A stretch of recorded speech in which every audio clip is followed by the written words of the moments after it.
Because so many of the things we talk about are more or less on the obscure side, it could well be a reasonable question to ask the origin of these various doctrines, particularly those relating to a period in the prehistory of the earth, about which science has very little to offer, and most formal theologies have but at best symbolical accounts.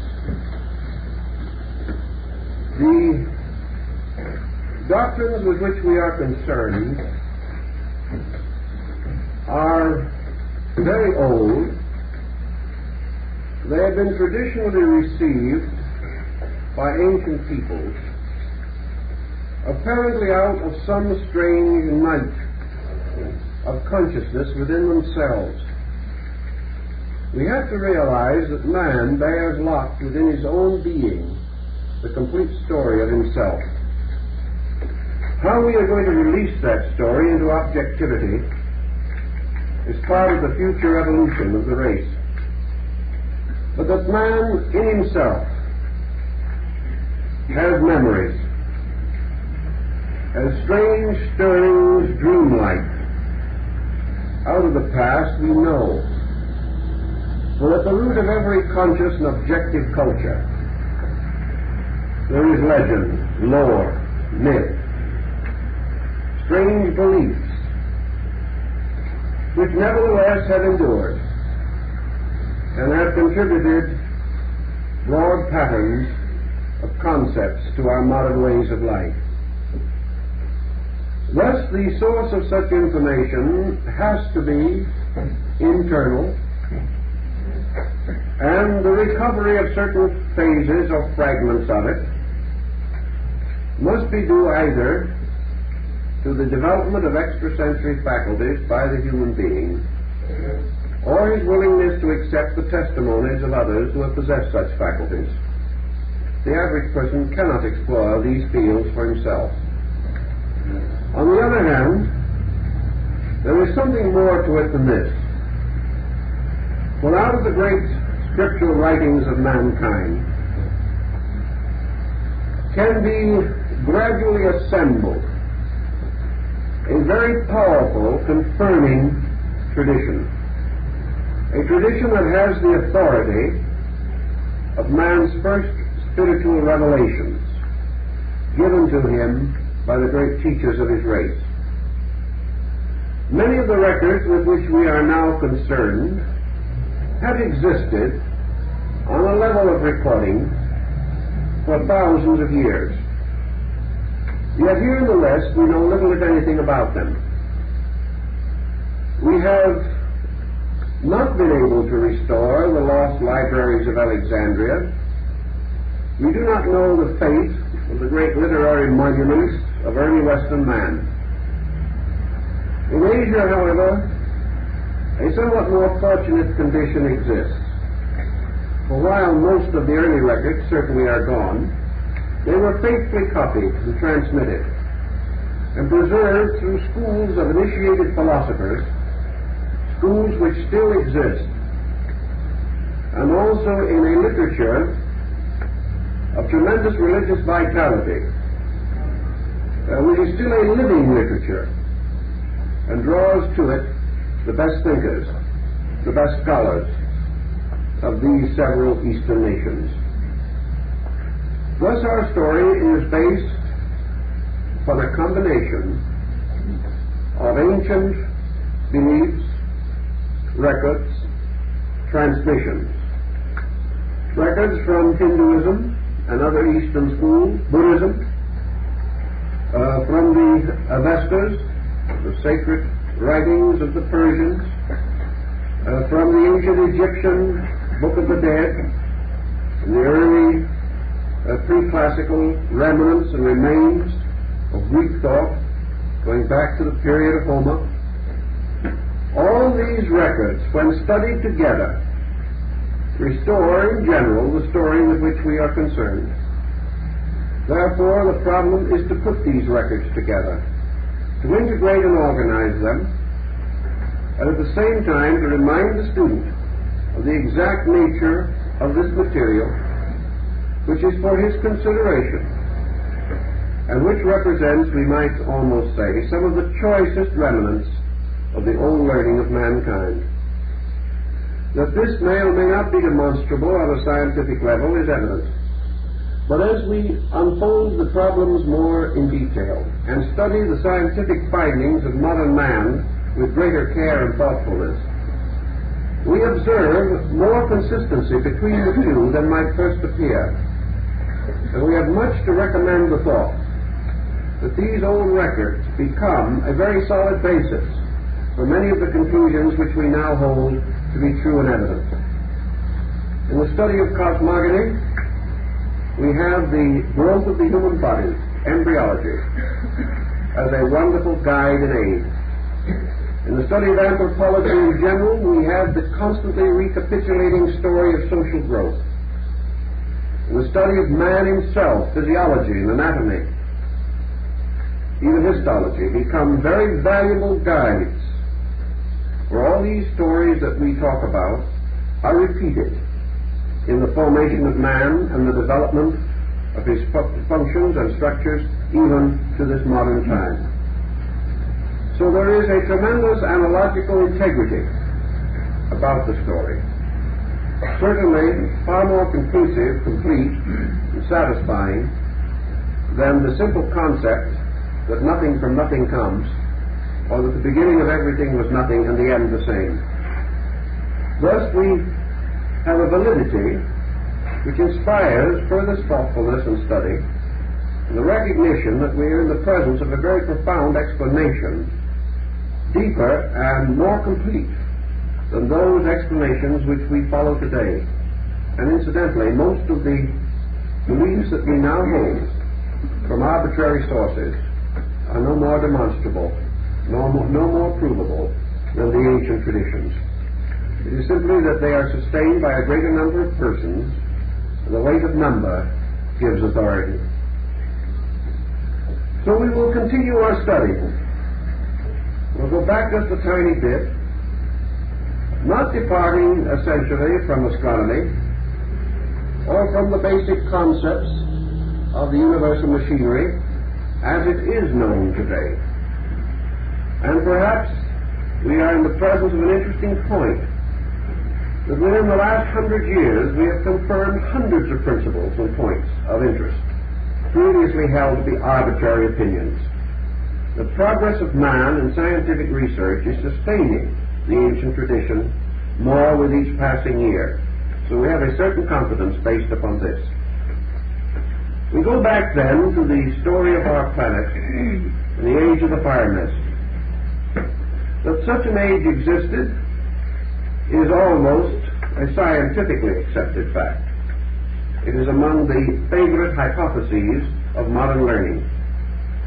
The old East Indian records tell us that in the days of the fire mist, the earth was enveloped with this strange luminous envelope, which we described last week, and which extended far enough from the surface of the earth to include the orbit of the moon. This was a strange, swirling, luminous, gaseous state of existence, in which the semi-molten surface of the earth was covered with these strange fumes, perhaps resulting from the impact of cold space upon a hot, evolving body. In any event, this mist extended far out, surrounding the entire earth with a flaming, luminous envelope, like the incandescence of a gas flame. Gradually, through the course of time, the cooling of the earth resulted in the gradual diminishing of this misty envelope. It retired by degrees towards the surface of the earth, separating as it did so into two essential elements. The heavier parts falling became water. The lighter parts remaining in suspension became air. And the struggle between air and water, still preserved in the story of rain, continued for a long time, until at last water adding its own weight and humidity to the surface of the earth, we had the gradual cooling of the planet, and by degrees it became what we would term today conceivably inhabitable. Now, what is an inhabitable planet? We're talking about it all the time now in our recent thinking in terms of space travel. We're wondering how we would function on some other planet. A habitable planet is simply a planetary body capable of sustaining an organized or evolving form of life. That this body might be entirely different from ours is entirely immaterial. That we could not live upon a certain planet does not in any way imply that it is not inhabitable. Because in the development of bodies, they are derived from the planetary elements and the planetary available materials. And bodies must therefore always be compatible with the general body which they inhabit. Thus, any type of material which is capable of being molded by consciousness, directed by mind, or possessed by emotion, can, and inevitably does, become a habitable form, a kind of form which can embody a living principle. In the course of the changes in the early history of our Earth, for example, for a very great part of this history, man as we know it today could not have survived here, could not have had an existence upon this planet at all. Yet not only did man come here, but perhaps prior to man, many forms of life that are now extinct flourished, finding no more essential difficulty in their manifesting than we do in ours.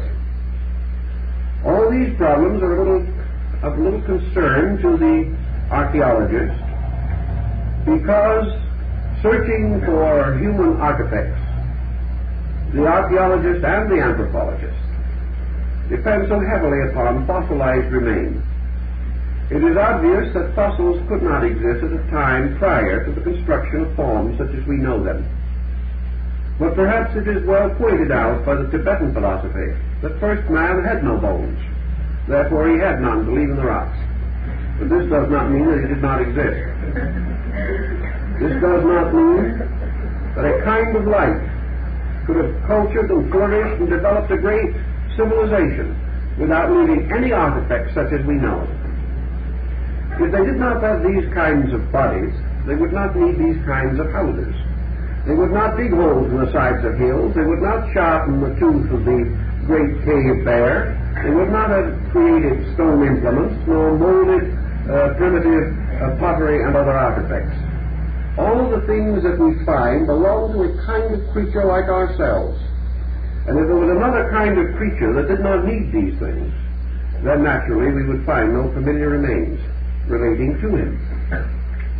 In the old tradition, therefore, we are told, as I explained last week, that the release of evolving forms of life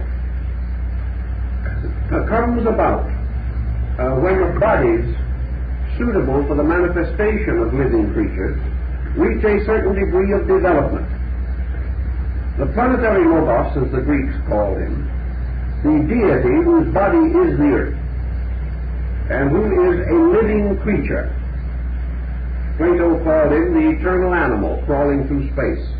The Chinese represent him by the ancestral turtle carrying the world upon his back. That this earth is therefore alive, that all life evolves from within and not merely is imposed upon the outside of things. The ancients in general did not believe in an extraneous deity. They did not believe in the kind of God who sits in heaven and uses the earth for a footstool. They believed in a kind of God that is embodied in creation and is forever releasing itself from creation and through it. And therefore that all growth, all development, all evolutionary process is the eternal releasing of an eternal spiritual energy. It therefore means that in the course of the gradual development of a planet for life growth, But there comes a time, as in the case of the human embryo, when it is quickened, or the life which is responsible for the formation and development and protection of it becomes indwelling, and from this point on molds its form from within. And from the time that it is so locked within form, it is held as in a prison, so that form or body becomes indeed the sepulchre of the soul. And that from that time on to the great processes of growth, life is escaping, resurrecting, regenerating, reviving, bursting forth from the shell of matter in which it has been locked for the great involutionary processes. Now, in the old tradition, the earth itself finally is recognized as the physical body of the planetary logos. But before that physical body was generated, other bodies had been generated. Gradually, this being coming into incarnation created a mental body, then an emotional body, then a vital or etheric double, and finally a physical form.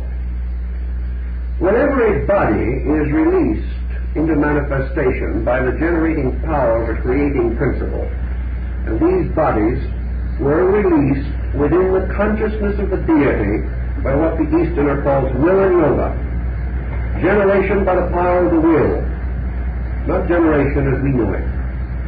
Whenever a body comes into existence, we have what our various Orientalists term a plane coming into manifestation. A plane is an area of manifestation, usually the vehicle of a superior being. And in this plane, when it is created, life is released. Thus, when the mental body of the power of the planetary spirit was finally integrated into an organized structure, invisible but very real, a host of beings asleep in the mind of that deity and waiting for a mental world in which to live.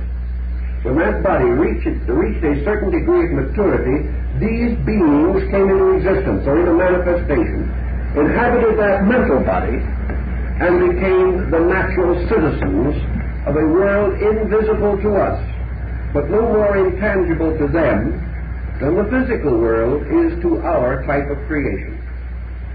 Being properly adjusted by vehicle and instrument to their own world, they lived in it. Not as we live naturally, but in perfect comfort so far as their ability to function was concerned.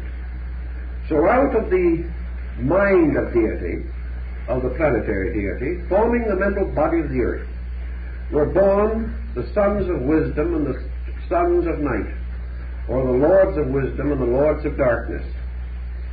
These creations were invisible to us, but formed part of the great order of hierarchies, even referred to in the New Testament. When gradually the emotional body of the planetary being reached its maturity, another order of lives was released into manifestation. And this order of lives developed upon what we call the plane of the astral light.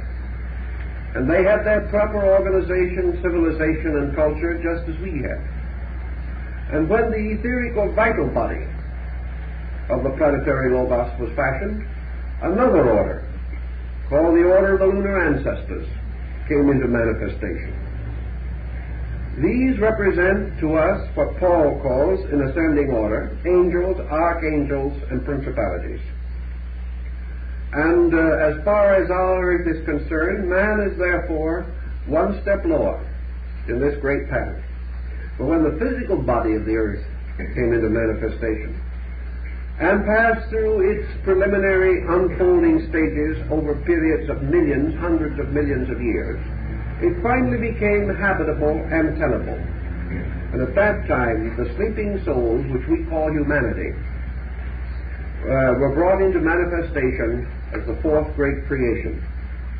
They then began their gradual process in which they are still engaged, the process of mastering the environment in which they are placed and learning to function adequately within it, to release the spiritual potential within themselves and ultimately graduate from it.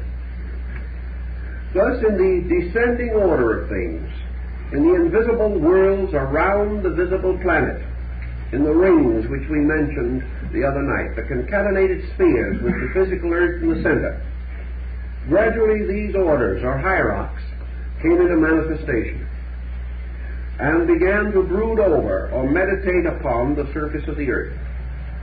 These beings never did actually take upon themselves physical forms as we know them, but they became the guardians, protectors, leaders of the flocks of souls that were later to take upon themselves physical embodiment. Records, legends, myths, fables relating to these things are found everywhere, where angels and archangels or devas and spirits are recorded in the ancient classical writings. We've never understood very much about these celestial beings. For many hundreds of years we've assumed that an angel was a certain kind of being, a sort of Western Union messenger service between spiritual and material worlds. We know actually that what we call angels are really a light wave just as much as we are. That this light wave is invisible to us, perhaps equivalent to the description given by Socrates when he said that with his inner perception or vision he perceived that there were races living along the shores of the air as men live along the shores of the sea. Thus the world is full of life and full of beings and full of peoples, full of creatures growing. And to each of these orders their own world probably is the only one that seems real, and all the others seem strangely unreal. But this very space around us is filled with souls, growing and unfolding within their own orders of life.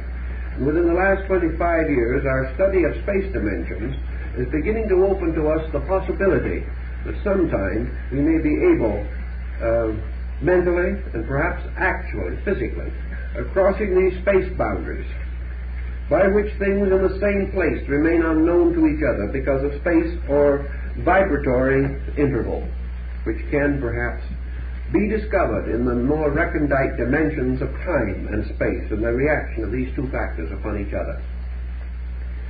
In any event, we see gradually this mysterious hierarchy or order of life moving downward into manifestation.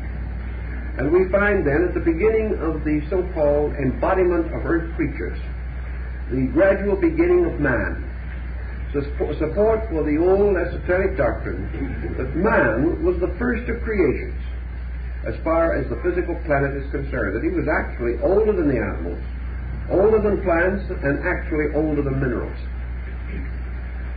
We wonder how he could be older than minerals and plants, or how could he live here? That is because when those periods of evolution were in process, man did not live upon the earth, but in the subtle atmosphere surrounding it, the atmosphere which was gradually condensing. And he had vehicles far more subtle than anything we have today, and yet he existed. So we begin now to estimate in what way we can this drifting of human souls out of the will of God, out of will and yoga, the deity releasing orders of light from itself.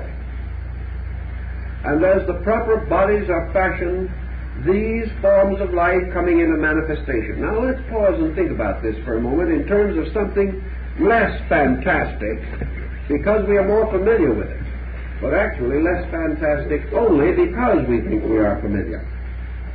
We know the human being begins as a monocellular organism in the process of prenatal development. We know also that this original cell, the cell which is the original unit of man, is never lost. That this cell does not break up to form cell fission or the multiplication structure. That all this fission takes place within this cell, and that which was the original cell becomes ultimately the epidermis or outer surface of the body. And cell and structure continually multiplies within this. Now in the process of building structure, for example, man, whether he knows it or not, begins also to release his populations, his races, his creatures, his plants, animals, minerals, are all released as living things through the development of his own prenatal structure.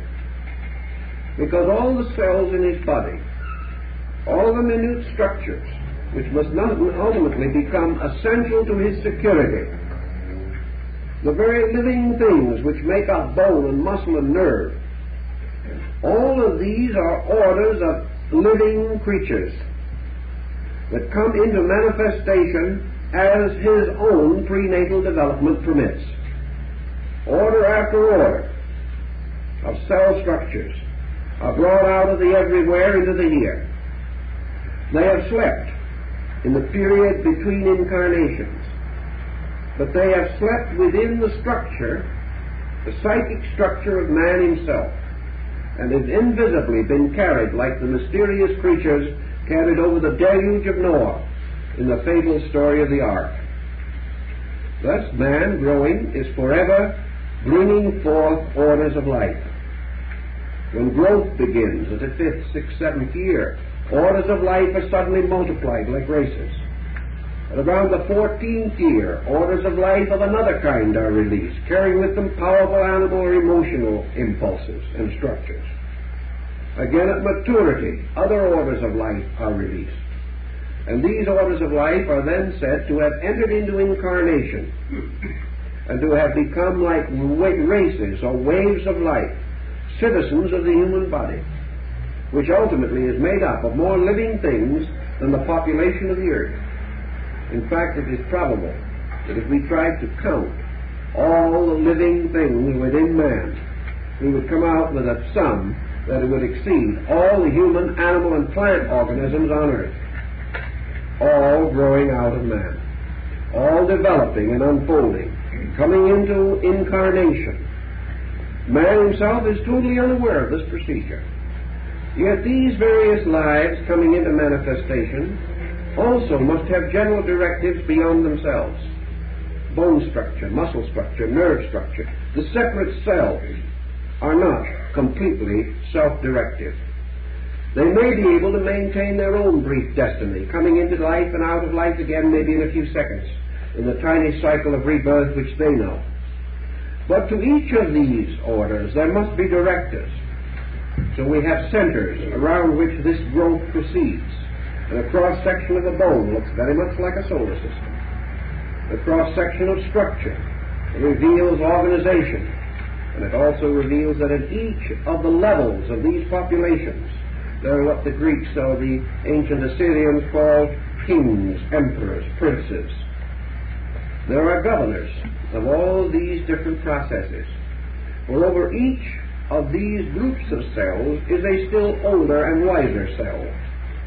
And over these, in turn, still others, until cell organization follows the solar system, passing from a planet to a solar system, to a cosmic system, to a universal chain, and so on and on and on.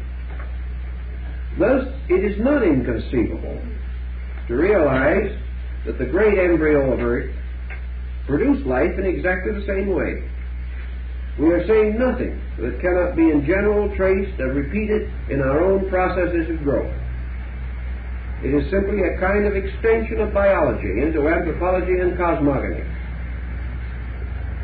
So with this brief thought of defense, we can proceed with our original supposition. Namely that at the beginning, when the fire mist was still heavy, when the gradual cooling of the earth had scarcely advanced to a marked degree, what we call human beings today, or the ultimate type of life, which was to become human, was first seen, sensed, or known, had there been anyone to see it, as shadows, mysterious shadow-like distortions of this misty field. These shadows were comparatively shapeless, perhaps roughly small clouds.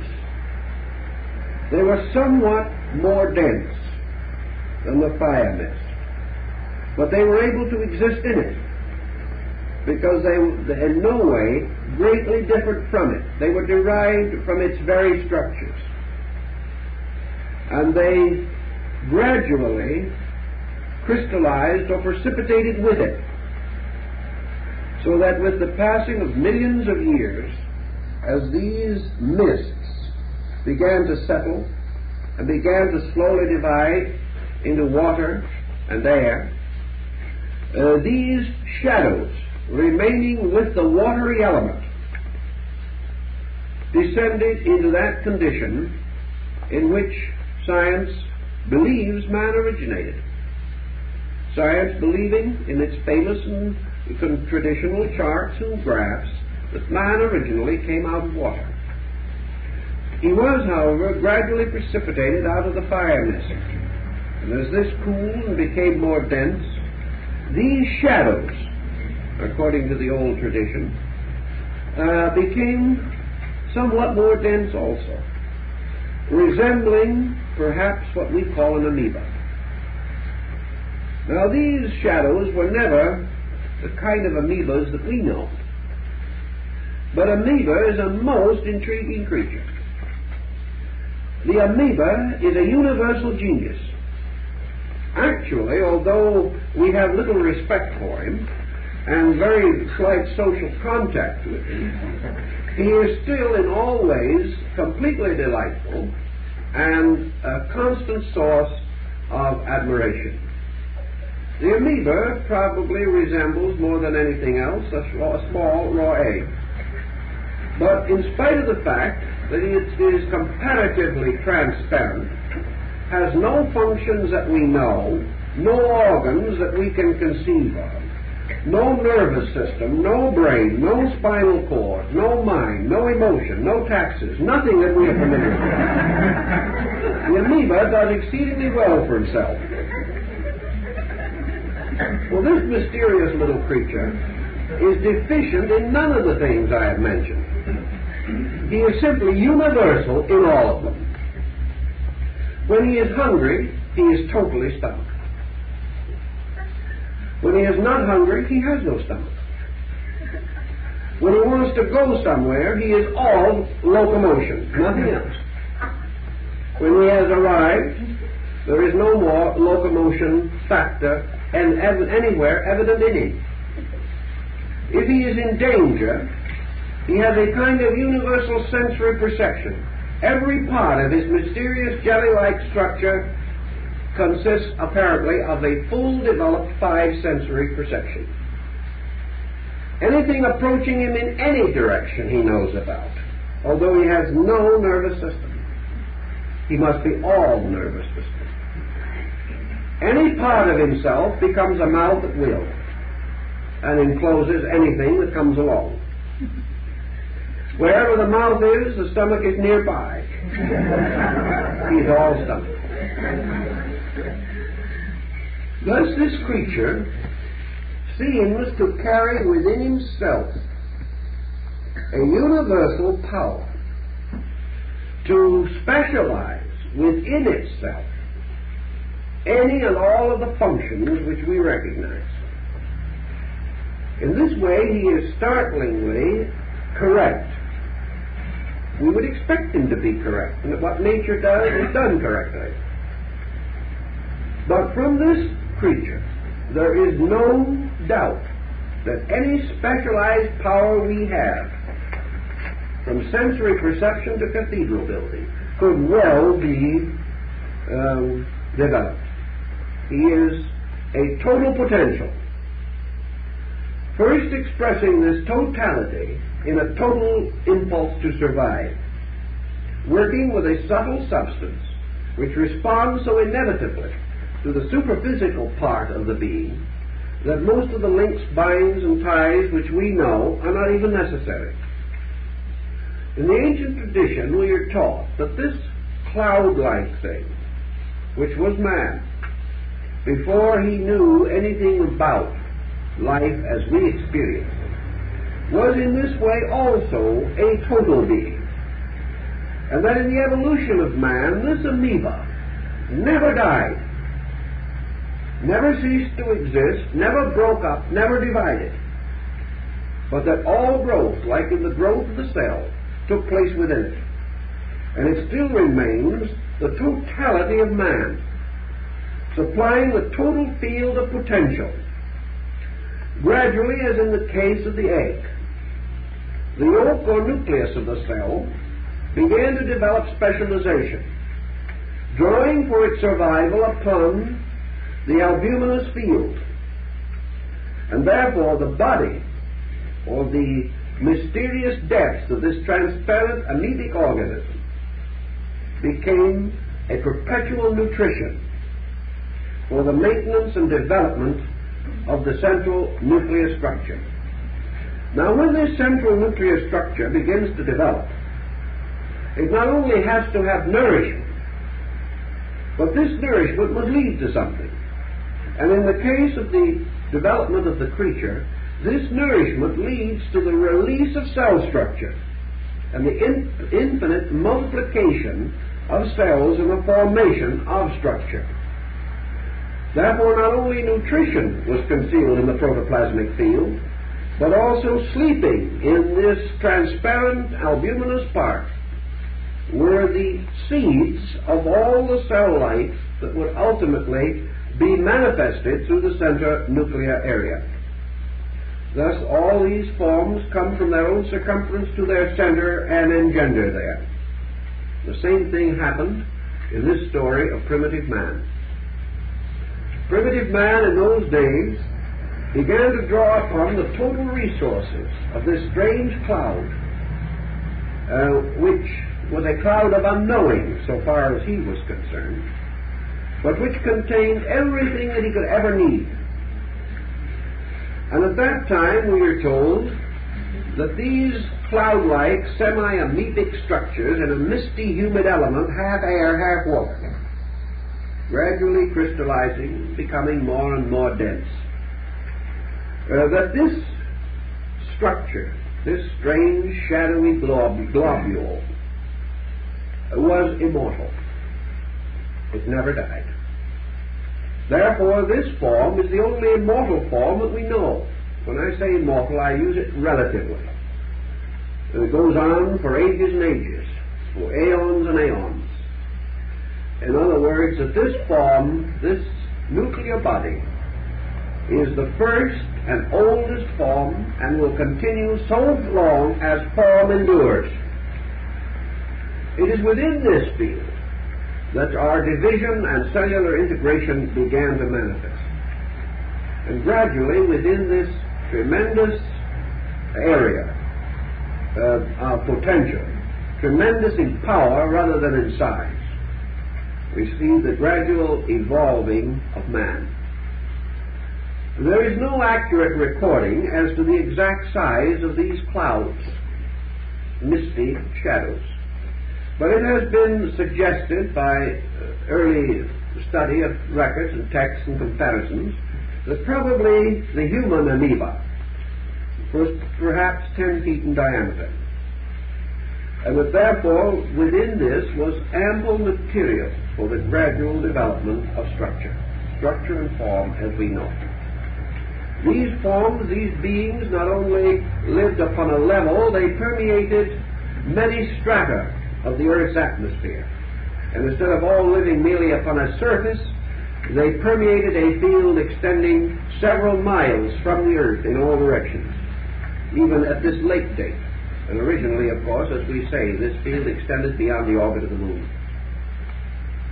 Gradually, out of this condition, the hardening of the Earth, the seas becoming tepid, becoming gradually cooler, still, however, retaining a certain warmth, the type of warmth that might cause an egg to generate. These structures took on increasingly physical form and began to grow. Not growing in size, but growing by means of internal division. And first of all, this growth began to take the form of the division of the central nucleus. This division of the central nucleus resulted finally in the appearance of the amoeba of the yolk with the egg with two yolks. Each yolk half the size of the original. Each of these by fission divided again, producing two others, each one half the size of the preceding. This division continued on to produce the kind of situation that we have in cell life. In other words, we have an infinite multiplication of cell life. But there was a difference. Namely, that gradually these nuclear centers, by continuous division, having no power of enlargement or growth, passed on by division into so minute a type of structure that they were utterly diffused. They passed gradually out of existence by division. But this division in no way interfered with the nucleus. Therefore, these divisions finally caused the nucleated center to disappear entirely in the albuminous field. It returned to it again, producing nothing that survived. Everything broke, divided, till it passed to infinity. In the next stage in this development of creation, therefore, a kind of fission took place, by which a nuclear center became twofold, and then each of the halves received the power of growth and became equal in size or intensity to the original. This was called in the ancient times reproduction by budding. And this reproduction by budding continued for a very long period of time. Later, this reproduction was extended by what are called birth through spores and through pores. Live forms were actually exuded from various parts of the amoebic surface, any part of which became in its own turn a womb and gave birth. All of this goes into the very early struggle of life to achieve what we call integration. These processes, we are told, ran riot until one after the other they exhausted themselves, as though someone in a laboratory was experimenting with various laws. One of the reasons why these experiments were frustrated is because the various laws that were drawn in to operate were left without common reconciliation, and for the absence of some other law, the previous ones failed, until gradually the entire pattern of the great septenary of laws that we know about came into existence, and it was only then that an enduring structure created by law was also protected by it, because each one of the laws operating singly would run to the extinction of itself. Only through their common union could these laws produce permanent generations. All this happened during what we call the Polarian period. And in the course of this vast length of time, we see the structure of man gradually becoming more and more firm, more organized, and a certain internal specialization beginning. This first specialization was the establishment of sensitivity around a core which was later to become the cranial or brain center. This sensitivity was originally in the center of the organism. And this sensitivity was not obscured by any bony, fleshy structure such as we know today. And around this first primary point of sensitivity, there gradually evolved what we call today the pineal gland, which was the earliest individualized organ of man. It was not an organ of sight, it was an organ of cognition. It was an organ in which was focused all of the reflex and sensory attributes of the field of the old amoeba. Just as the solar system gradually concentrated, so that from the great field of the original body of the sun, the elements were gradually contracted to form ultimately the luminous sun ball itself, which is in the center of its own field. So the sensory gamut of the field of the amoeba gradually retired to the center to form also its own point or central focus of cognition, not yet specialized.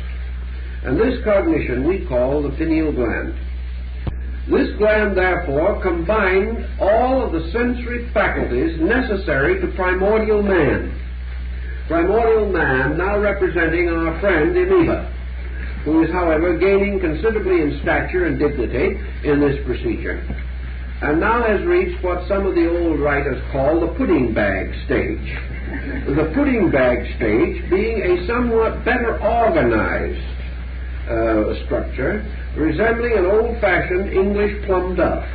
This pudding, which seems like a sack tied around the neck, and with a kind of a little fringe of the upper end of the sack extending above the tying knot, so it sort of looks as though you had tied the sack and you had a kind of little neck of the sack standing above, wrinkled because of the tying.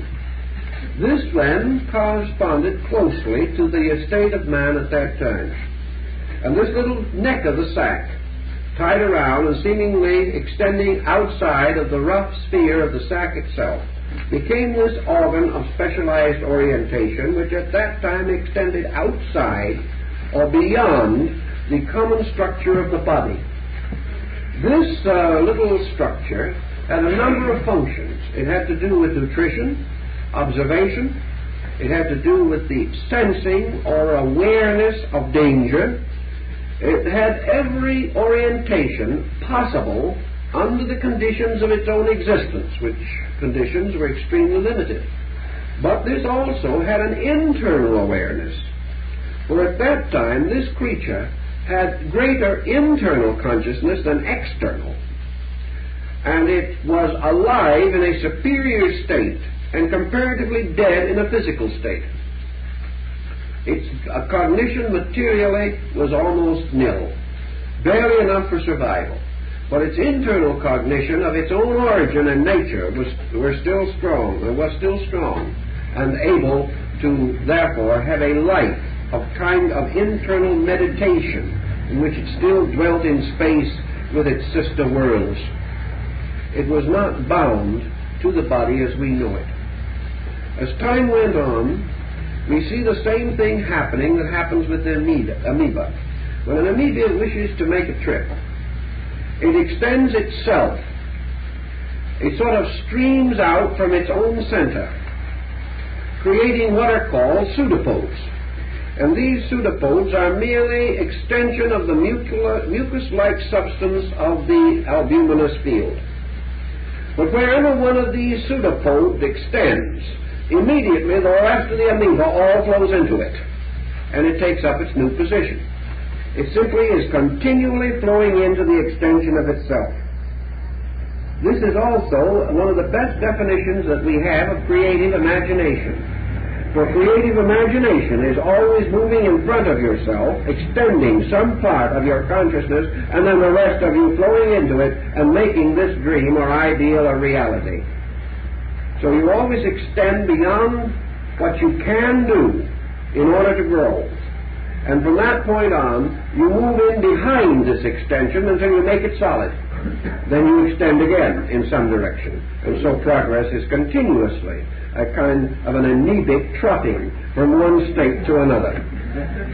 Perhaps the most gentle flowing that we've ever had in motion, and the most graceful, is that of the amoeba. Now, when man became aware gradually of this specialized field, which he could gradually control more and more with this central nucleus which he was developing, he had probably the same basic inducements to move that the amoeba has. Motion with primitive creatures, primitive life, is always related to two things: nutrition and escape, or in this case, defense. The purpose of the living thing is to survive. To survive, it must find nutrition. To survive, it must also escape danger. And in that prehistoric world, it was mostly danger.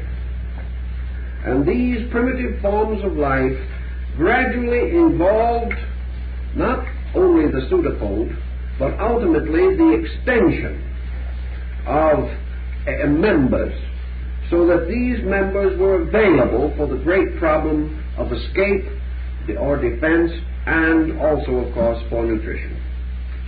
Thus our original creature began to assume a proportion and a shape.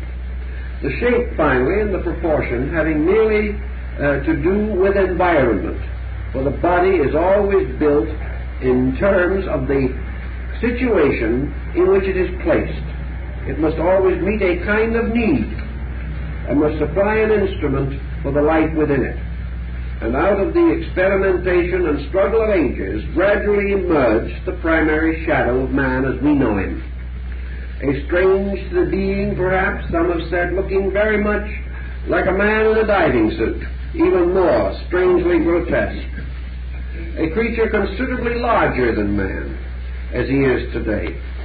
For there were giants upon the earth in those days, and the early forms of man's most rudimentary construction were probably from 12 to 15 feet in height. Now at this time also, we begin to see crystallization moving in upon the individual. And this crystallization had a considerable effect upon the gradual locking of life within form. We are told, for example, that in one stage of man's early development, his physical body was about the consistency of the pith in a hollow reed. It was more fibrous, more almost like a very soft wood than flesh as we know it.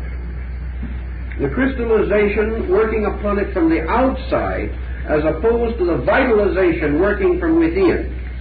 These forces were unbalanced at that time, and the outside forces were much stronger because, in part, of the terrific pressure of the changing world around the living thing.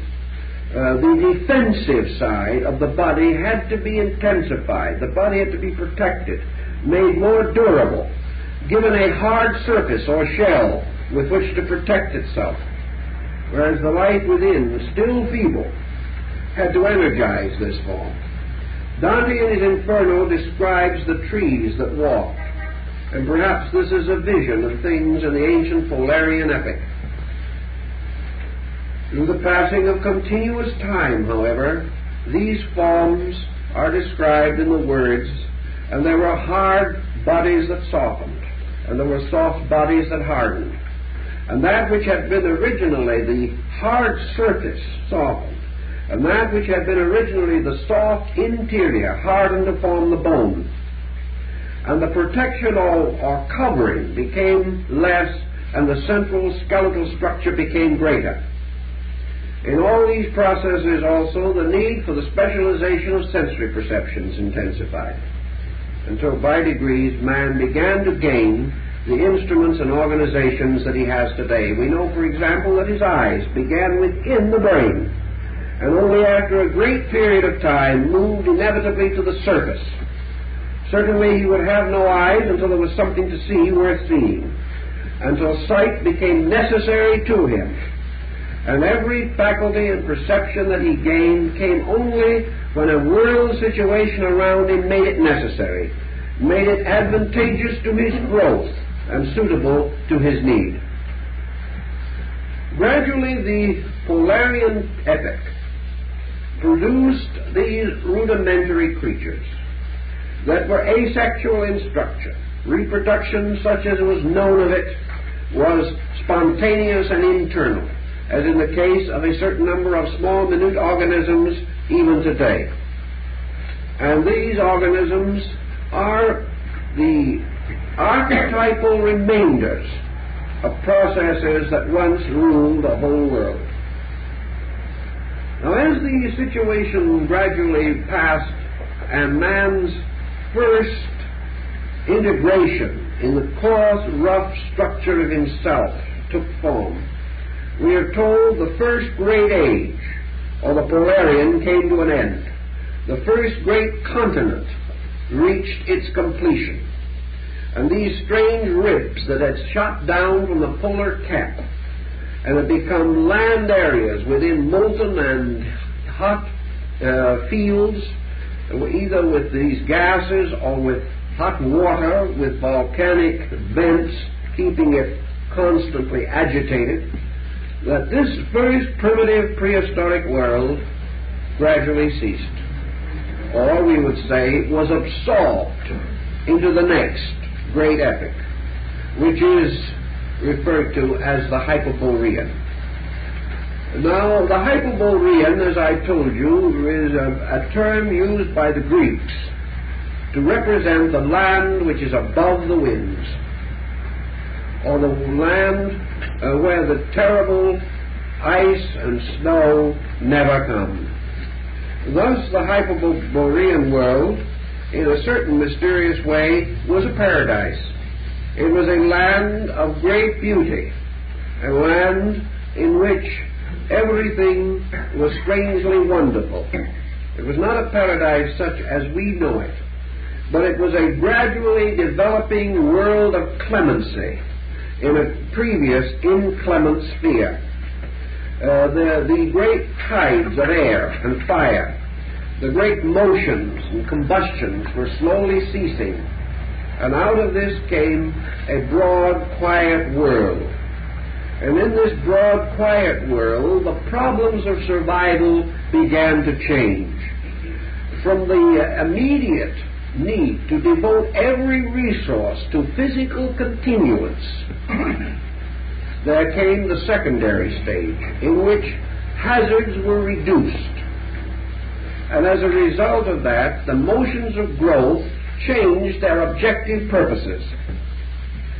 From survival came, therefore, the new incentive, orientation.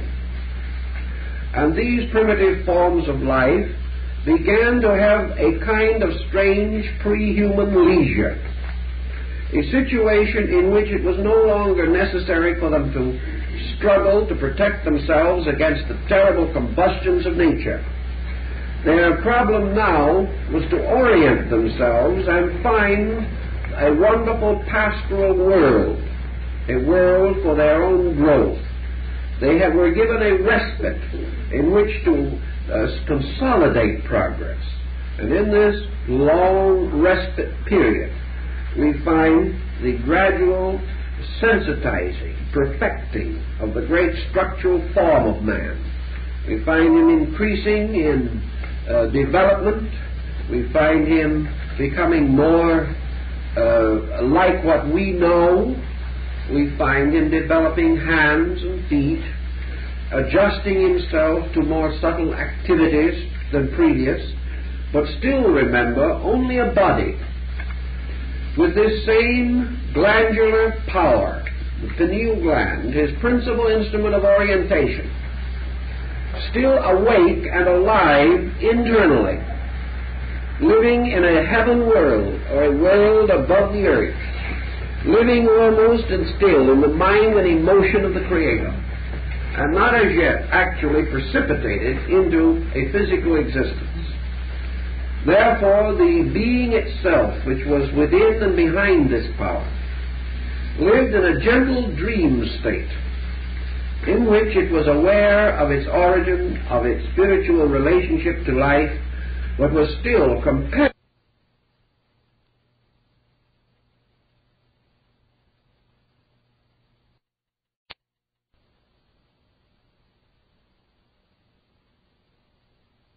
race. Actually, he was referred to as a species. He was a type. His spiritual entity within him was not called an ego, it was called a monad. It represented an entirely different, diffuse, subjective kind of life. And this continued on into the Lemurian world, a vast distribution of land which centered primarily in the area where we now call Southern Asia, Australia, and across southwardly to the Western Hemisphere as far as certain areas of South America. This tremendous area produced the gradual integration of man. Still, however, his life strangely linked to his internal. Now, in the beginning of the Lemurian world, something else happened, the thing that I want to point out in connection with the development of the human body in the prenatal epoch, namely that organization set in. Organization set in this sense of the word, that man gradually evolving was approaching the time in which his central consciousness focus was going to be shifted from the internal universe, where he was still oriented, to the external universe, where he was not oriented. In other words, in a strange way, he was going to come into birth. And when he came into birth, the inner eye was going to be darkened. The eye of the Dhamma was closed. The eye of the gods was darkened. And when this was to occur, the human being would be sightless. Because up to that time, the physical eyes had not sufficiently developed.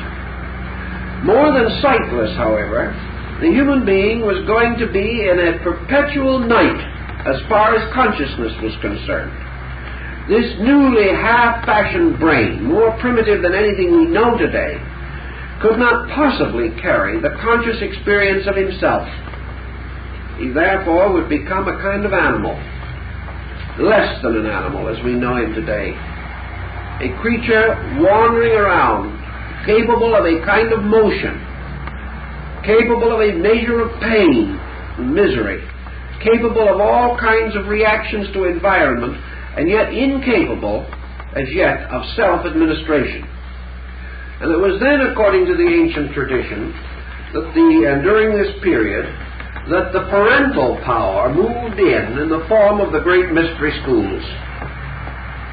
The mystery schools being derived principally, according to the ancient tradition, from the hierarchies of the planet Venus.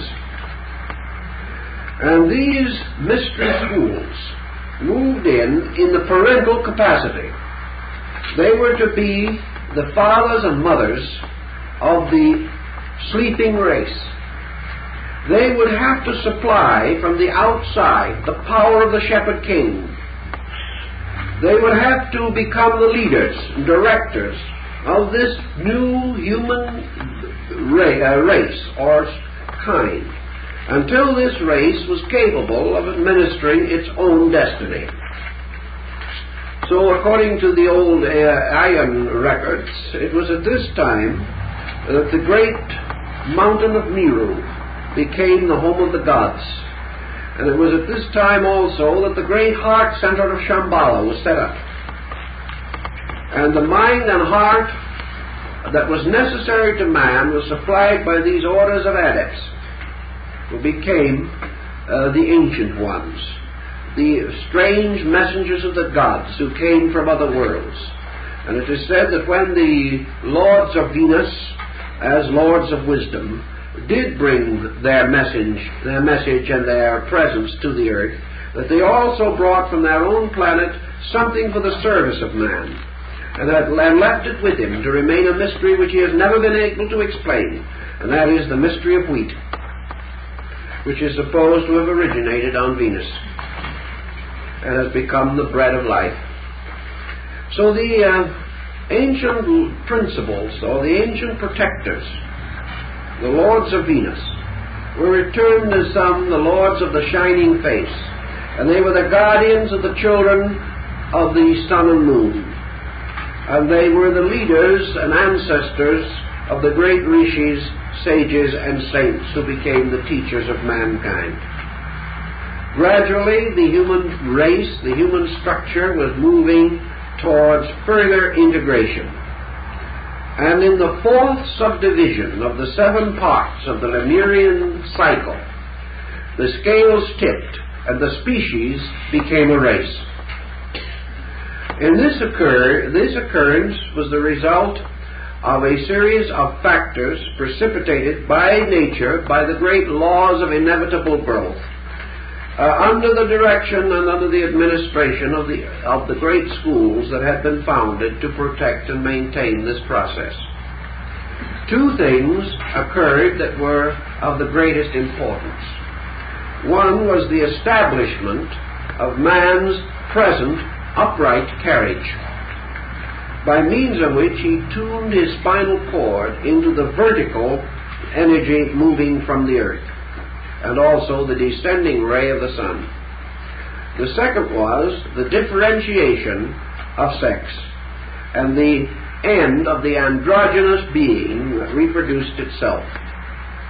By the differentiation of sexual polarity, nature brought into action one of its great laws, the law of polarity, which we will discuss when the time comes.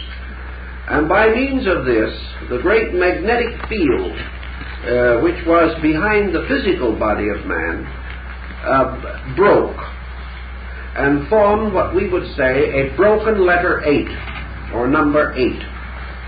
The circle divided, and one half of the generating circle was turned upward to energize the brain. Thus each individual had a polarized brain and a polarized reproduction process. And these processes were balanced in the heart, to which the two extremities were the polar extensions. The individual, therefore, became psychologically male-female through brain polarization, and physically male-female through the polarization of the generative power. The poles were the opposite in the two sexes. Therefore, in both the brain and on the material level, both were required to establish equilibrium. The brain, however, began to develop a rather peculiar situation. The brain early indicated the rise of an androgynous structure within itself. And this becomes part of a future evolutionary pattern that is not yet complete, and was represented by the male-female halves or hemispheres of the brain with their two generative organs, the pineal gland, pituitary body. Here we had the beginning of the entire integration of psychic alchemy or psychic chemistry within man. But in the Lemurian period, this division took place. Eve was taken from the side of Adam, so to say, and we had the rise of creatures as we know them. Now, with this procedure, several other things happened. Man, having reached this polarization, the internal power of vision was gradually dimmed.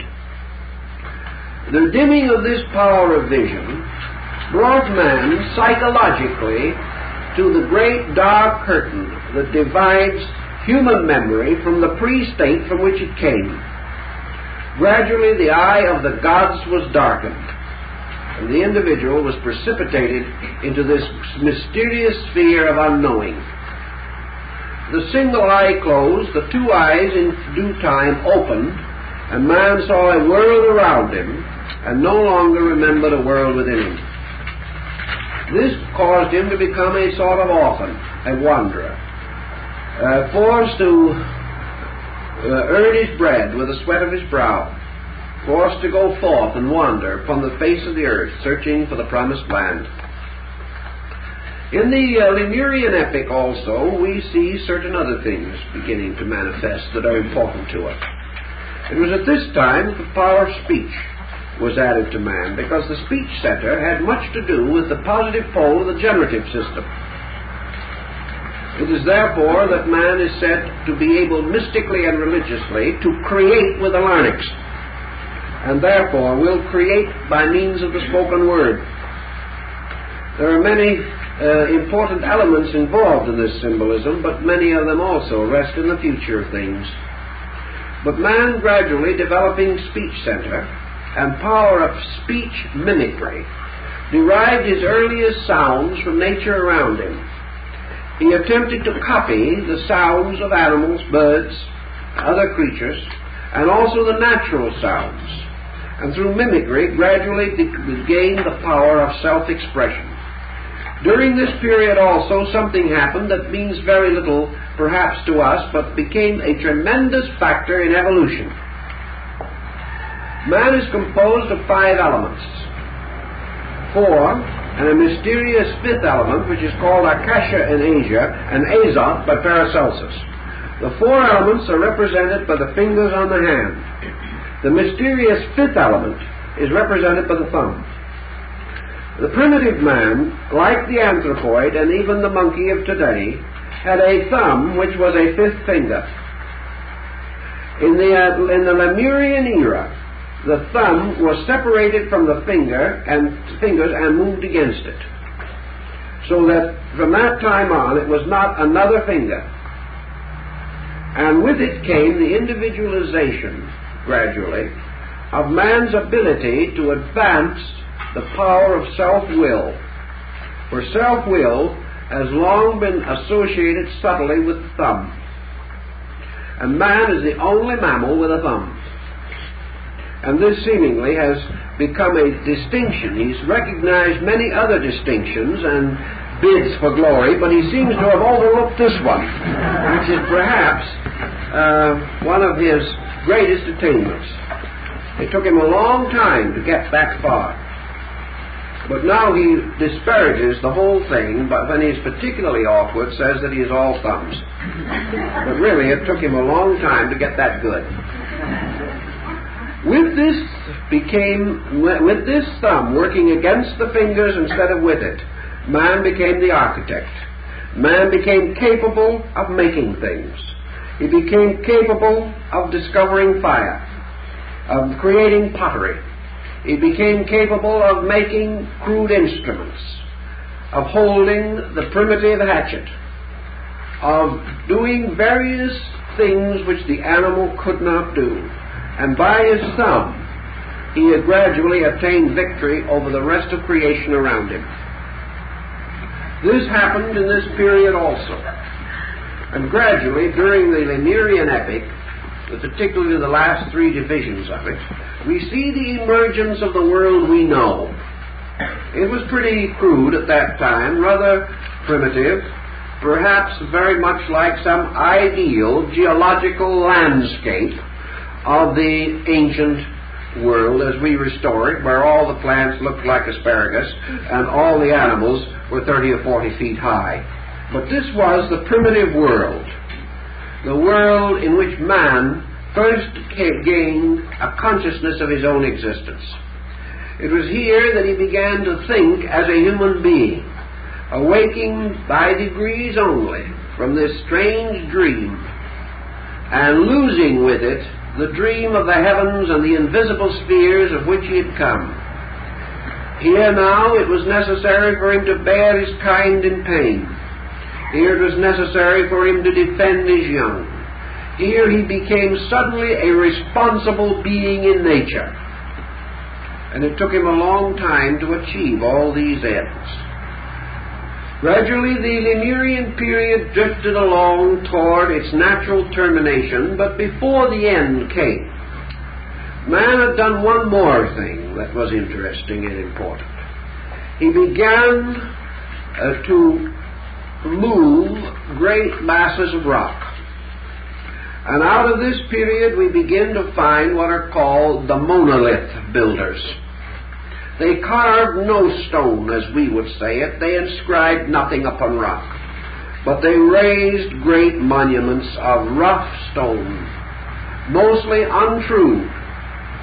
They created these strange dolmens, in which actually the only proof that we have of human participation is that the stones are placed in arrangements which would be totally impossible in nature. Therefore, we know that man somewhere passed that way.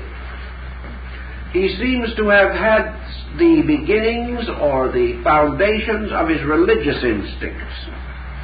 And most of these very ancient remains were apparently monuments to the strange gods he worshipped.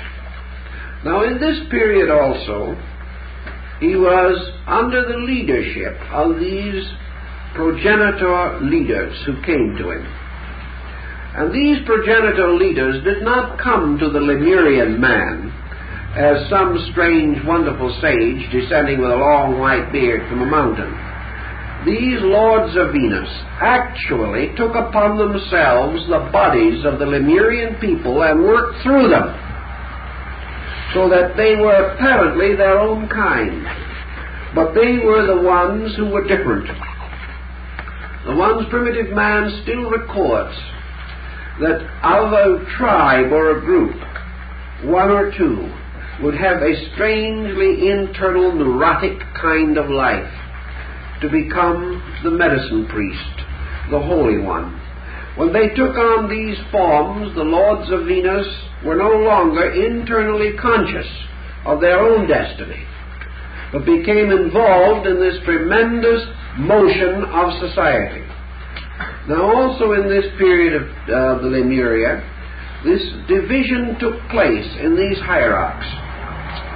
Some of those that were wise, called the sons of wisdom, took upon themselves the bodies, the daughters of men, and came and dwelt with them. And these became the ones who contributed the tremendous impulse to the development of brain power and the psychic life of the internal man. In other words, they intensified it through mingling with humanity and bestowing through reproduction their own power upon this primitive form and hastening its growth. Another group refused to perform this, remained the virgin Kumara, the ones who would not be born. And they in turn were further divided.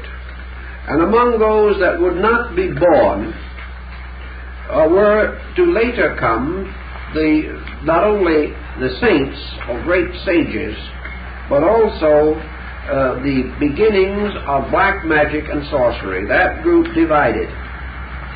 But those who would be born became the progenitors of a higher order and prepared the way for the next great wave of life, which was the Atlantean race. And in the rise of the Atlantean race, we come upon a people now advanced to a state which was essentially our own. The Atlantean is still with us. The Lemurian remnants are still with us. All of Lemuria is inside of us, and all of Hyperborea is inside of us. And because we have a skin, we are still inside of the Polarian species. But all these things were developments of great motions of life. The Atlantean began to unfold arts and sciences. By this time he had conquered the prehistoric world. The great mammal monsters of the past were gone. Also the monstrosities that were bred from those who did not receive help from the Venus ancestors or the lunar ancestors, but remained bodies. These are the ones that are said to have united with beasts, to have produced monsters that became sterile, and thus passed away the kings of Edom and all those who were upon the earth in ancient times. So the monsters disappeared. The monsters described by Sanchoniathon in his Phoenician history. The beings with many heads and many arms. The strange creatures with the bodies of men and the feet of serpents. The same described in Aeneas in his pilgrimage to the underworld. These monstrosities were those that did not achieve these degrees of development, and the forms perished and the life went on in other forms. But by Atlantis there had been a general organization, and the fourth race brought with it a kind of world which was not different in essentials from our own way. The Atlantic diffusion, as I said before, was not merely a continent, but a general arrangement of the entire Earth's surface. And the Atlantean peoples, migrating to various places, created commerce and industry, diffused the great religious systems of the time, were still under the control of the adept kings, and created the first empires. Now what happened to the Atlantean is one of the great riddles of history. The old tradition tells us that the tragedy was due to the fact that the mental nature of man is twofold in structure. Man has a positive and negative polarized mind. And the negative polarity of the mind is what we would call physical mind or mortal mind. And the positive pole is divine mind or spiritual mind. These two poles have to finally be balanced. But in the Atlantean, they were not balanced. The Atlantean, emerging through his own corporeal structure, but still locked largely within body, produced the progenitor of what we call materialism. He was strong, he was skillful, he was keen, but he lacked reflective power. He lacked the power sufficiently generated to enable him to estimate the moral and ethical values of existence. In his earlier period, this moral, ethical, spiritual directive was provided by the adept school. But in the middle period of Atlantis, the time came for the individual to pass out of the protection of the adept system and toward self-determinism. In other words, there comes always the problem in parental guidance as to when guidance must stop. If guidance is prolonged beyond need, the child is damaged. And the need for the Atlantean to become self-responsible as a moral agent forced the gradual retiral of the shepherd kings or the initiate teachers, the great sages, who retired from society into their schools, which means that they retired from embodiment. They were no longer born as Atlanteans, becoming part of the race. They retired into their own higher natural forms and became teachers. As teachers, they were available but had to be solicited. The disciple could still seek them, but he must search for them by a decision of his own will. Their help was not inevitable. He must desire it, he must demand it, he must respect it, and he must obey it of his own accord. This severance, in which the parent, though still available for counsel, no longer recognized the need to determine the solution for the child. This division resulted apparently in the destruction of the Atlantic Empire, inasmuch as the Atlantean, deprived of parenthood or parental guidance, was unwilling and unable to make the adjustment to moral individualism. As a result of that, he became tall with pride. He said, "We are the great people of the earth. We are the rulers of all things. We do not need the gods." And there are ancient records that say that these people denied the gods to exist and said that their own human will was strong enough to rule the world. They accepted nothing superior to themselves and said that knowledge was the only thing by which worlds could be conquered. As a result of this arrogance, as described by Plato, the gods in their great assembly upon the Olympian Mount decided that it was necessary to chastise these people and to remind them that any excess of destructiveness must either be blocked or it will ultimately corrupt the soul as well as the body. And so to preserve the souls of these beings from the tyranny of knowledge and from magical arts and from the spells and incantations of the Dugpas, the entire continent was destroyed. But before it was destroyed, the teachers selected from it all who were not themselves corrupt, led them out of the Posidonian Isle, and through a long and circuitous route brought them ultimately to Asia. So that when Atlantis sank, those that had deserved a better destiny had already departed from it. Those who did not deserve a better destiny were held in suspension for rebirth in a new order of life where their experiences would enable them to reorient. Out of the collapse and rubble of the Atlantean world and particularly out of this order of life that have made the pilgrimage from the site of the ancient Posidonian culture all the way to the vast Trans-Himavac of Central Asia. From this, the nucleus of the next or the fifth race began to develop. The race which the Indian, the Hindu particularly, calls the Arya, or the selected, the chosen, the destined, and which we have involved in our term the Aryan race. Now, the Aryan race is said to have been under the leadership of a great teacher, or a great being, who was called the Manu. And the institutes of Manu were given by him, presumably through his sages and scholars, for the preservation, direction, and guidance of his people. From himself he produced 7 sages, who were the 7 sons of light, and one of these also gave to the world the great teachings of the Puranic literature, which describes the origin and development of these people. And one by one, the great rishis or sages, like Vyasa, revealed the law.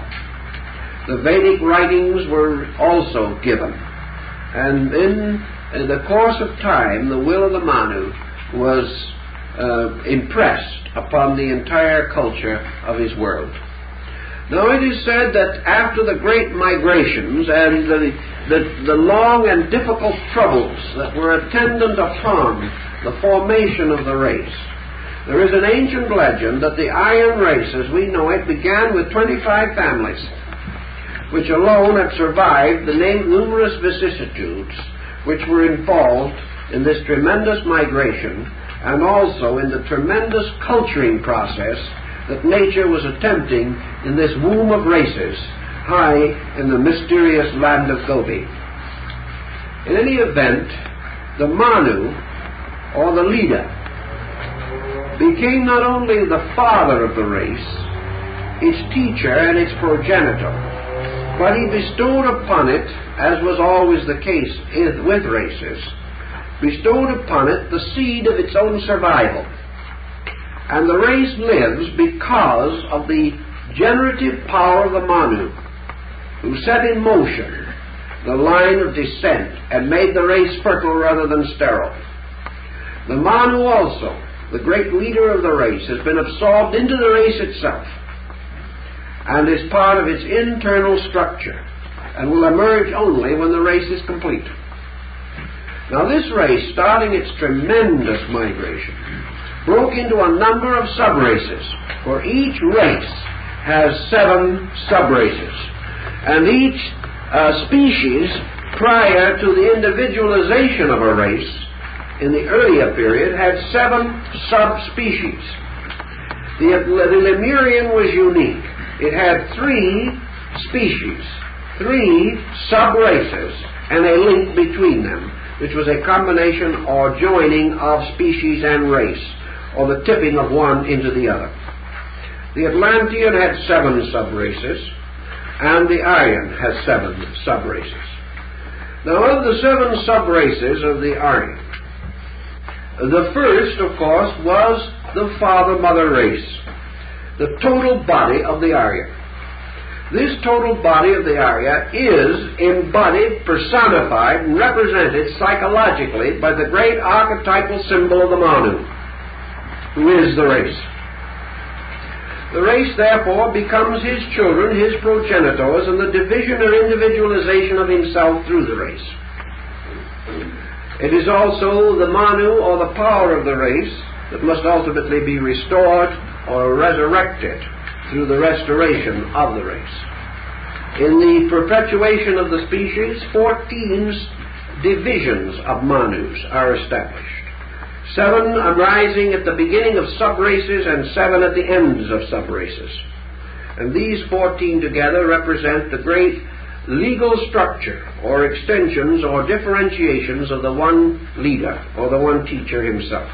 They are the witnesses or manifestations of his power. Up to this time, there have been 5 of the sub-races of the Aryan race that have appeared. The first was generally is termed the Arya constructively, and represents the great Indic race stream, rising in northern Asia and flowing down through this great valley of the Indus, through the Indo-Gangetic plains, finally moving southward. The second race, or the second sub-race of the Aryans, was the Aryan Semite. And the Aryan Semite, differing from the Atlantean Semite, moved into what we call Syria and the Holy Land, and became a distinct race. The Syrian, the Lebanese, the Arab, and the Palestinian Jew are all Aryans, because they belong to the second great branch of the Aryan people. The third great branch was the Iranian, which moved into Persia and all that vast area at that time. The fourth division was the Celtic, which moved all the way across, producing the Greco-Latin civilization and finding a strange and mysterious abode in Ireland. The fifth was the so-called Anglo-Saxon Teuton, which is essentially the racial group to which most of the modern Western people belong, although the division is quite confusing. But these 5 migrations or divisions of the great Aryan race have led us to our present state. Now, let us go back for a moment and consider this racial structure from a little different position. And that is, try to visualize a diagrammatic presentation of it. Each one of the processes of creativity which we recognize is orderly in nature. And each one of the species that preceded man, and each of the races that followed his individualization, are part of a geometrical pattern that unfolds with perfectly sequential growth structure. From the second species of the Polarian total species, from the second subspecies of the Polarian, the second race, or the second species, the Hypoborean, was created. After its creation, a differentiation took place. The old, or Polarian epoch, continued to its natural end, but the German seed of the second species came from the archetype of the second stage of the first species, because this represented one major step in growth. The third group, the Lemurian, therefore came from the third subdivision of the Hyperborean. And the fourth group, the Atlantean, came from the fourth division of the third group, now a race, the Lemurian. And the fifth race came from the fifth division of the Atlantean order. And the sixth root race will come from the sixth subdivision of the fifth, and so on, all the way down, until the seventh race is born from the seventh sub-race of the sixth. Thus, each of these becomes a step, and once the step is made by what were called the pioneers who follow the direct line of race, then the races themselves begin to drift away, the carcass of the old race slowly drifting away from its place in the direct stream. And progress is always moving with these new groups that break off. Today, therefore, we are concerned with the sixth sub-race of the fifth race. This sixth sub-race must come into existence before the sixth root race can be born. Many questions have been asked as to where this sixth sub-race will come into existence, and under what circumstances. First, we know this, that a race can never be born from a homogeneous people. It must be born from a heterogeneous people. Under the law of polarity, a homogeneous people cannot generate. Therefore, wherever a new racial structure develops, you must have some kind of a polyglot. You know also that by means of this polyglot, a tremendous vitality, a new chemistry is set up, and a new racial structure, like the new wine, must have a new bottle to contain it. So gradually, out of the development of races, arises a polyglot. Now, the second thing that is essential to the rise of a root race, or even a subrace, is a land area. They will never come into existence in a small region, in an island, or in some isolated area. They must come into a large continental distribution, because this continental distribution, which they take on, and where they are created, must survive the destruction or the great shifting which is going to result in a sixth continent for a sixth root race. The continents must change, but there must be this vast area suitable for the promotion, development, and propagation of a species, or of a type of life. Now, the question as to where the sixth subrace of the Aryans will be generated has been a question. Many people have thought, and of course, perhaps with some egotism, that either what we call the Western Hemisphere, or perhaps the great Australasian area, will have to be the seed ground for this next subrace. There are many who believe that on the Western Hemisphere, as we know it today, a new subrace is actually being formed. A subrace in which many differences are noted between our culture and that of any other culture of our race. That we are producing almost a new biological type, that by degrees, out of polyglot, out of the mingling of peoples, the pioneering spirit, the various enterprises that we are indulging in, that we are creating a distinct pattern, which in time will be the source of the new subrace. If that is true, then out of that subrace must be formed the sixth root race. Now that will mean a division, because after the formation of the sixth subrace, there will be another subrace to close the cycle. But this subrace will be a kind of anticipation or a foreshadowing of something, but will not in itself be fertile. The fertility will rest in the sixth subdivision. And this sixth subdivision, if it produces and does fulfill, will give us the sixth root race.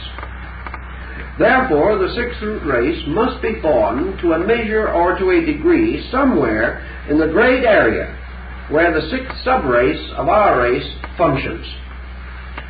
And the sixth root race, we are told in the old writings, will have certain changes in it, by which gradually, through modification, the individual will have abilities or values which we do not have. One of the anticipated processes, which is to be noted in the sixth subrace of the fifth race, the one we are somewhere close to, is the gradual unfoldment of the extrasensory perception gamut. The sixth subrace will gradually gain possession of the extrasensory band. Now, this extrasensory band, as we know it, is only a magnetic psychic band. But when this reaches its culmination in the birth of the sixth root race, this will mean clairvoyance on the psychic or emotional level of life. It will mean that man will have an internal perception. That the sixth root race, therefore, will be a race which is the first that we will ever know that cannot have a secret. Now, if you do not think that will change the course of history, just wait and see. that the entire sixth race will have apperceptive or intuitive, inevitable, and infallible knowledge. It will mean a total change in everything that we know. Everything, even transportation, housing, communication, cannot escape this. This one thing alone will change the total structure of our culture, and change it in the most inevitable way, because it is changed by the individual from within himself, his new relationships. The second important thing will be the increase and rapid development of the autonomic nervous system, what we call, or used to call, the sympathetic nerve ganglia, or the soul ganglia. This means that there will be a gradual restoration of the androgyne state of the first primitive creation. And with the rise of the psychic ganglia within the individual, almost all processes of the body will come under the conscious will of the individual. His heartbeat will be by his own will. Also, by means of this development of the sympathetic ganglia, his control of such things as sickness and death will be very much greater than anything that we know today. In compensation for that, however, his sight will be restricted, because the process is again under development then, by means of which internal vision will be thrust upon him. We wonder how man can be torn away from materialism. Nothing can do it as quickly as astigmatism. The moment the outer life of man ceases to be focused within his sight perception, the entire structure that he knows will begin to disappear, because he will develop then corresponding internal inducements. This does not mean that man will become blind, but that the thing will happen which has been more or less threatening for a long time, namely that man will develop increasingly what we call nearsightedness. And this nearsightedness will carry with it a magnifying or microscopic quality. Man will begin to perceive forms of life that he previously did not know to exist. And the combination of the extension of his extrasensory gamut with the development of microscopic sight and the voluntary control of processes of growth, assimilation, and even to a great degree of death will result ultimately in the sixth root race man becoming an entirely different looking creature, an entirely different conducting creature than anything we know today. Yet he will retain in general what we term his human proportions. But these will be refined and very highly specialized, and will reach a point in which society, culture, education, religion, philosophy, these things will be strongly internalized, and the total life of man will begin to move into him, or move into his inner existence rather than being posited on the outside. His greatest environment will be his own internal. From the seventh sub-race of the sixth root race, an almost inconceivable projection into the future, will finally come the seventh root race. And we are told that this race, like the first, will originate in the Trans-Himavad of Central Asia. This will be the race of man going home. It will be the return or the release of the gods and the godlings that have been locked in human psychology for millions and hundreds of millions of years. The seventh race, therefore, represents the production of a race which in the Indian mind might be represented by Shiva the mendicant, seated on the top of the great mountains of the north. Well, this is the race, again, of the great sacrificer, of the great mendicant. For in the seventh race, the meditational or internal life of man will take over. In the seventh race, man will live, think, function by the perfection of those faculties which we now associate with yoga. Man will attain the normal function of Raja Yoga. In that period also, the internal mental extrasensory perception will be completed, and he will be completely adjusted to the phenomena of internal and eternal universal thought. As the mendicant, he will then have completed and concluded his objective wanderings in time and space, and we will find him again retiring into the conscious meditation, drawing into himself and back into his own consciousness by degrees every form of life, thought, and emotion which he has externalized in the evolutionary processes. Then, having attained finally complete union, having absorbed all the races within him back into himself again, he will approach the rest, or the pralaya, the sleep between orders of life. And when they awaken from this order of sleep, man will start upon a new cycle of growth, which will take place on a higher world entirely from what he has known, and where what we call physical matter will no longer exist. He will then continue on his evolutionary course, having escaped from the strange and mysterious density that has locked him here. We have another point or two that the ancients tell us, namely that these cyclic periods required for the evolution of races and species decreases in time as racial evolution continues. They decrease in time because time decreases in significance. The Polarian period may have lasted for many thousands of millions of years. The Aryan race is only a little more than 1 million years old. The Atlantean race had a survival of between 4 and 5 million years. The Lemurian race species extended for more than 50 million years. So as each evolutionary procedure progresses downward, the length of the racial spans, or species spans, is shortened. It is therefore very likely that our race will not endure for more than a comparatively short time, perhaps not more than a half or 3/4 of a million years. This is something to really worry about, especially in long-range investments. It is quite possible that the sixth sub-race will appear within the next 1,000 or 2,000 years.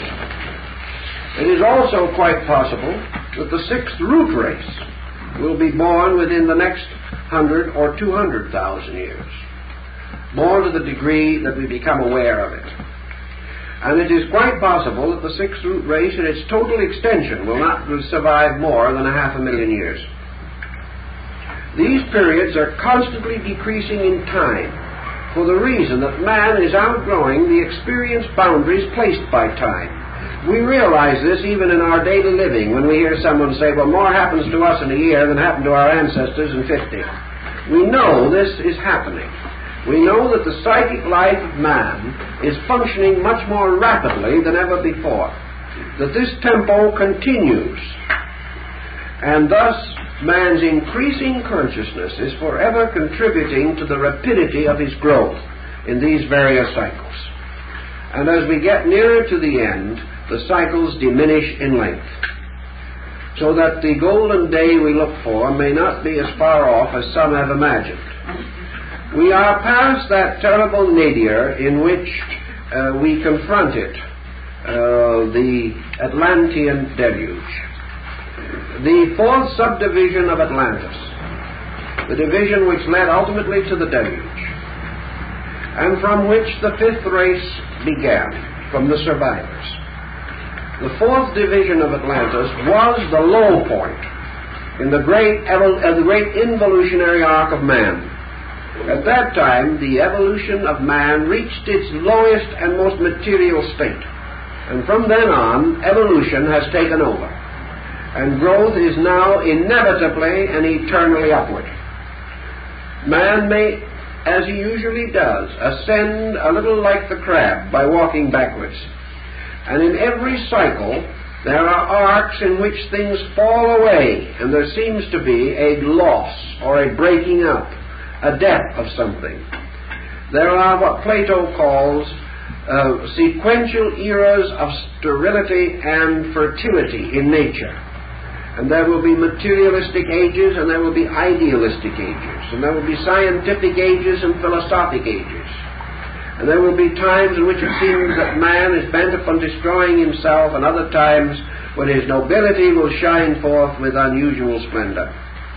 But in all these ups and downs and curves and arcs of human progress, the ancient tradition tells us that we are inevitably moving upward, and that what we call reverses are now actually pressures exerted to make more rapid our progress, because every reverse now is met by a greater equipment within man.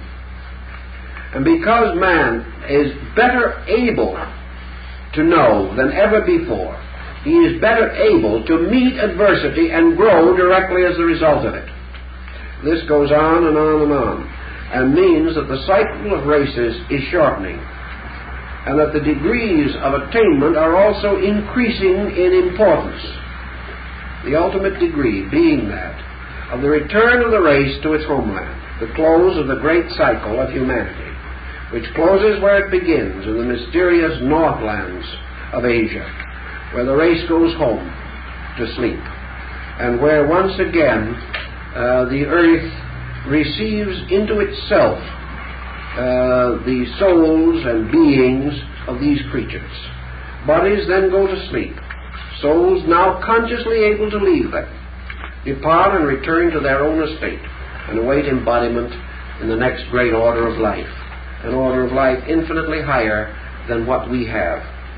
The first war was fought by the Atlanteans.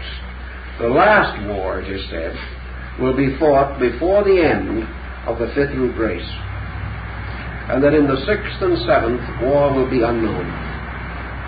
And with all these changes, we know that the only way in which darkness and ignorance and death can become unknown is because the experience of man penetrates them. They can never be exiled, they can never be legislated out of existence. But when physiological, biological, and psychological changes in man make these things impossible, then the individual, feeling no frustration upon his natural life, chooses to follow the growth of the talents and abilities which he can no longer deny. Thus, by degrees, man outgrows everything that is inadequate and attains to everything that is necessary. And also, by degrees, I think you'd better go home.